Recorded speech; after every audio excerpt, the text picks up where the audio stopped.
అజ్ఞాతం వీడిన 42 మంది మావోయిస్టులు, అందులో 11 మంది తెలంగాణ స్టేట్ కమిటీ సభ్యులు, 36 ఆయుధాలు, 800 గ్రాముల బంగారం అప్పగింత. మావోయిస్టు రహిత రాష్ట్రంగా తెలంగాణ మారిపోయిందన్న డీజీపీ శివధర్ రెడ్డి. ఇక లొంగిపోయిన మావోయిస్టులకు త్వరలోనే హెల్త్ కార్డులు ఇస్తాం.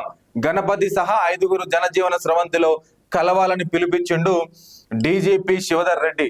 నిన్న మరొక 42 మంది మావోయిస్టులు ఎవరైతే అజ్ఞాతంలో ఉన్నారో వాళ్ళందరూ కూడా వచ్చి నిన్న డీజీపీ ఎదుట లొంగిపోవడం జరిగింది. అయితే వాస్తవానికి కూడా కేంద్రం పెట్టినటువంటి డెడ్లైన్ మార్చి 31, అది దాటిపోయి కూడా 10-15 రోజులు కావస్తా ఉన్నది.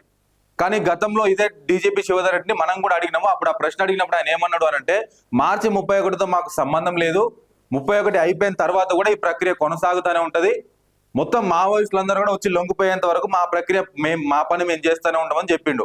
అందులో భాగంగానే వాళ్ళ మార్చి 31 తర్వాత కూడా ఉన్నటువంటి ఇంకొక 42 మంది కూడా లొంగిపోవడం జరిగింది. ఆల్మోస్ట్ ఇంకొక 5గురు మాత్రమే మిగిలి ఉన్నారు, దాంట్లో గణపతి అగ్రనేత.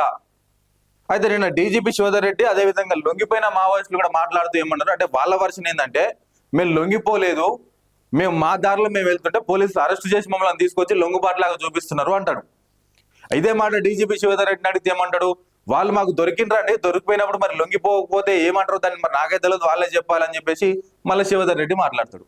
ఏది ఏమైనప్పటికీ కూడా లొంగుబాట్లకు తెలంగాణని ఎంచుకుంటా ఉన్నారు మావోయిస్టులు అందరూ కూడా.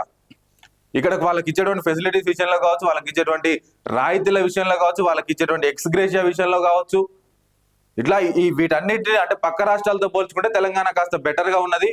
వాళ్ళకు పునరావాసం కల్పించేటువంటి విషయంలో కూడా ఇవాళ పోలీస్ యంత్రాంగం కొంత మేరకు పనిచేస్తా ఉన్నది అని చెప్పేసి దీని ద్వారా మనకు అర్థమవుతా ఉన్నది. ఇక చూడండి, మొత్తం 42 మంది లొంగిపోయినరు. గణపతి గురించి మాట్లాడితే ఏమన్నారు అంటే, గణపతి మాత్రం ప్రస్తుతానికి అడవుల్లో లేడు, గణపతి అడవి బయటనే ఉన్నాడు. మరి ఆయన దేశంలో ఉన్నాడా విదేశంలో ఉన్నాడనేది కూడా మాకు క్లారిటీ లేదు, కానీ బ్రతికే ఉన్నాడు, అలైవ్ గానే ఉన్నాడు గణపతి. సో ఆయన కూడా త్వరలో వచ్చి లొంగిపోతే ఇక మొత్తం కంప్లీట్ అయిపోయినట్టే. ఇప్పుడు గణపతి ఒక్కడే మిగిలిండు, ఆయనతో పాటు ఇంకొక 3-4 ఉన్నారని చెప్పేసి కూడా నిన్న ఈ వార్త ద్వారా మనకైతే తెలిసింది. మొత్తానికైతే ఇక మావోయిస్టు రహిత తెలంగాణ రాష్ట్రంగా, మావోయిస్టు రహిత భారతదేశంగా మారిపోయిందానంటే అవుననే సమాధానాలే ఈ వార్తలు చెప్తా ఉన్నాయి, మనం చెప్పడం కాదు.